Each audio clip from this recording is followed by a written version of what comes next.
আসসালামু আলাইকুম। আজকের ভিডিও টপিক হচ্ছে ফারাক্কাবাদ।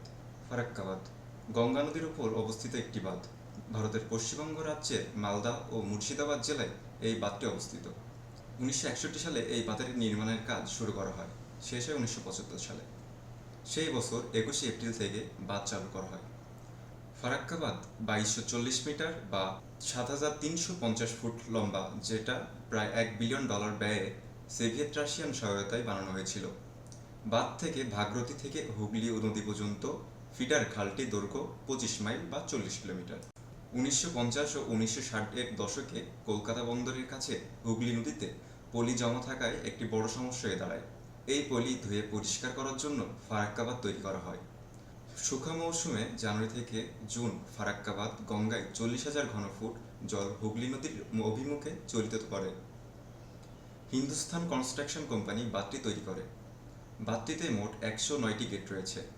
ফারাক্কা সুপার তাপবিদ্যুৎ কেন্দ্রের জল এই বাঁধ থেকেই সরবরাহ করা হয়। এই বাঁধের উপর দিয়ে গিয়েছে 34 নম্বর জাতীয় সড়ক ও রেলপথ, যা কেবল উত্তরবঙ্গ ও দক্ষিণবঙ্গকেই নয়, ভারতের উত্তর পূর্ব অংশকে বাকি ভারতের সঙ্গে জুড়ে রাখতে এই বড় ভূমিকা পালন করে এই ফারাক্কা বাঁধ।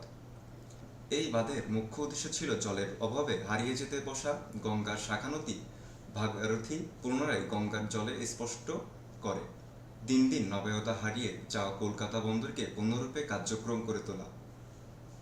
বর্তমানে পশ্চিমবঙ্গের দক্ষিণে অবস্থিত হলদিয়া বন্দর থেকে উত্তরপ্রদেশ বেনারস অবধি অংশকে ভারতীয় জাতীয় জলপথ 1 এর স্বীকৃতি দিয়েছেন।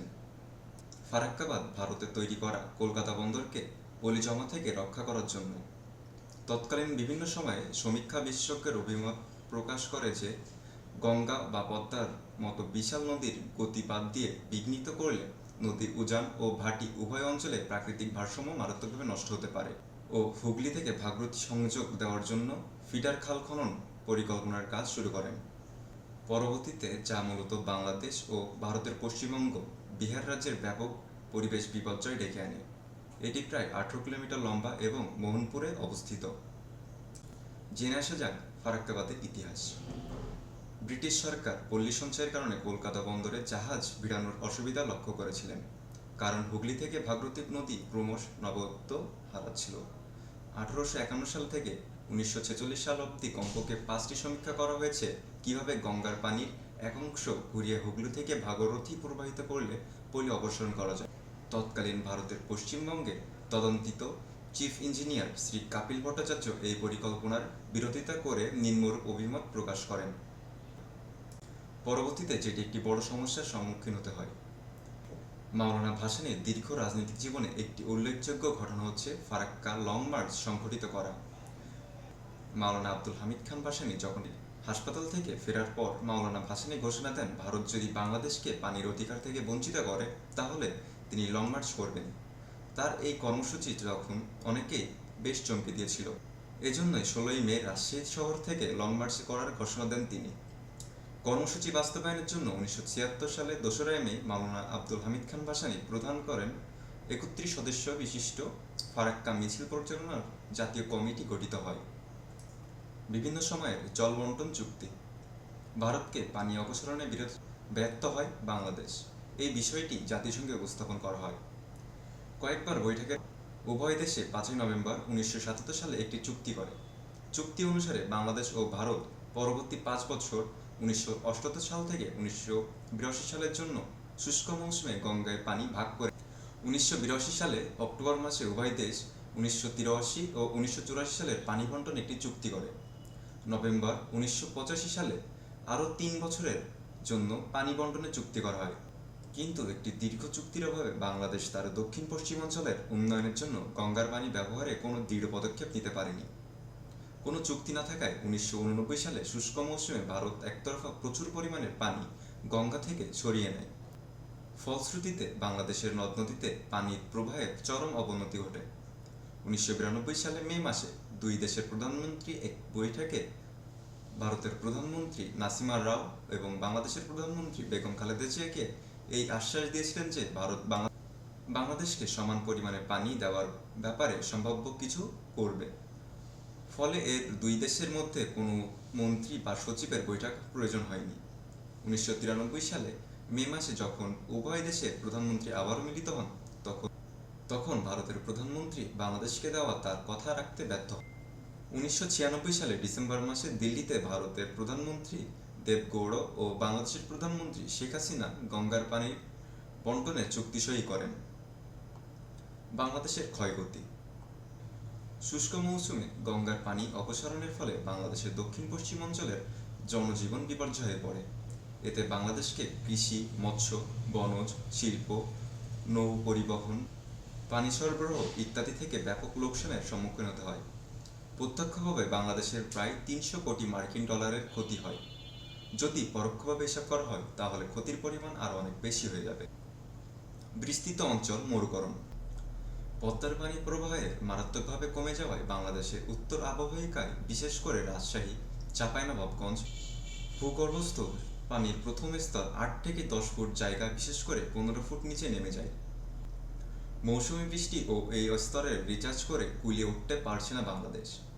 সেচের জন্য খরার মৌসুমে এখন ভরসা দ্বিতীয় স্তরের 300 ফুট পানি। বরেন্দ্র অঞ্চলে এই স্তরটি মোটামুটি ফসল উৎপাদনের জন্য পূর্ণ হয়ে থাকে। ব্যাপক সেচের ফলে এই স্তর থেকে কতদিন পানি উত্তোলন করা যাবে কে জানে। পানির অভাবে মাটির আর্দ্রতা শুষ্ক মৌসুমে 35% কমে যায়। পানি প্রবাহের এমন করুণ অবস্থা থেকে সৃষ্টি হয় মরুকরণ প্রতিক্রিয়া। নদীর লবণতা। ফারাক্কাবাদের ফলে বাংলাদেশের খুলনা অঞ্চলের মাটি লবণাক্ততা বৃদ্ধি পেয়েছে। বিজ্ঞানীরা খুলনা রূপসা নদীতে 563.75 মিলি ক্লোরাইড আয়নের উপস্থিতি পেয়েছেন। কৃষির অবস্থা সবচেয়ে ভয়াবহ। পানির স্তরের অনেকগুলো নেমে যাওয়ায় দক্ষিণ অঞ্চলের জিকে সেচ প্রকল্পে মারাত্মকভাবে ক্ষতিগ্রস্ত হয়। সেচ যন্ত্রগুলো হয়তো বন্ধ হয়ে যেতে পারে, অথবা সেগুলোর উপর দিয়ে তার ক্ষমতা চাইতে বেশি হয়ে চাপ পড়ছে। এই প্রকল্পের অন্তর্গত প্রায় 1,21,410 হেক্টর জমি রয়েছে। মাটির আর্দ্রতা, লবণাক্ততা, মিঠা পানির অপ্রতা কৃষিকে মারাত্মকভাবে ক্ষতি করেছে। পানি অপসারণের ফলে পদ্মা এর শাখা প্রশাখাগুলো প্রবাহের ধরন, পানি প্রবাহের বেগ, মোট দ্রবীভূত পদার্থ এবং লবণাক্ততার পরিবর্তন ঘটেছে। এই বিষয়গুলো মাছের জন্য খুবই গুরুত্বপূর্ণ। গঙ্গার পানির উপর দিয়ে এই এলাকার প্রায় 200 বেশি মাছের প্রজাতি ও 18 প্রজাতির চিংড়ি মাছের উপর নির্ভর করে। ফারাক্কাবাদের জন্য মাছের সরবরাহ কমে যায় এবং কয়েক হাজার জেলে বেকার হয়ে পড়ে। শুষ্ক মৌসুমে বাংলাদেশের 320 কিলোমিটারের বেশি নৌপথ চলাচলের জন্য অযোগ্য হয়ে পড়ে। ভূভ্যন্তরে পানির স্তর বেশিরভাগ জায়গায় 3 মিটারের বেশি কমে গেছে। তাছাড়া বিভিন্ন দ্রবীভূত পদার্থ, ক্লোরাইড, সালফেট ইত্যাদির ঘনত্ব বেড়ে যাওয়ার কারণে পানির স্তর কমেছে। এর প্রভাব পড়েছে কৃষি, শিল্প, পানি সরবরাহ ইত্যাদির উপর। মানুষ বাধ্য হয়ে 1200 মিলিগ্রাম দ্রবীভূত পদার্থ সম্পূর্ণ করে পানি পান করে, যেখানে বিশ্ব স্বাস্থ্য 500 মিলিগ্রাম লিটারের কম দ্রবীভূত পদার্থ সম্পূর্ণ পানিকেই মানুষের পান করার জন্য উপযুক্ত বলে ঘোষণা করেছে। ভারতের ক্ষয়ক্ষতি।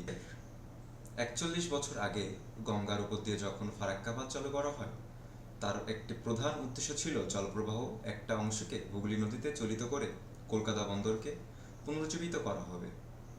সেই উদ্দেশ্য পুরোপুরি সফল না হলেও ফারাক্কার জেরে গঙ্গার উজান যে পলি পড়া শুরু করেছে, তাতে জেরে প্রতি বছরে বর্ষার মৌসুমে বন্যা কবলিত হয়ে পড়ছে বিহার ও উত্তরপ্রদেশের একটি বিস্তীর্ণ। বহুদিন থেকে মালদা থেকে মুর্শিদাবাদ জেলার গঙ্গা তীরবর্তী দুর্ভোগ ও বিপর্যয় কবলিত মানুষ ফারাক্কাবাদের বিরুদ্ধে বিভিন্ন আন্দোলন চালিয়ে আসছে। একই সাথে তারা ক্ষতিপূরণ, ভূমি ও পুনর্বাসন দাবি করে আসছে।